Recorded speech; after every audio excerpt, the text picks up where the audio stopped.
Welcome to the Salmon Runs YouTube. Enjoy the video. You start by confirming the essentials: recovery codes, linked email or phone, and any backup device.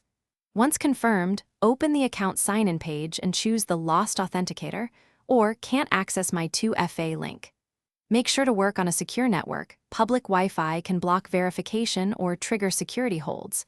If recovery codes exist, redeem one immediately. Otherwise, select Account Recovery. This first move preserves access paths and prevents lockouts while you follow the next steps. Once you've initiated account recovery, follow the provider's identity checks carefully. Enter the recovery code, confirm the last successful sign-in, or approve via SMS. Explain why the authenticator is lost and supply requested documents if asked. This may include a photo ID or billing details. Keep responses concise and accurate to speed verification.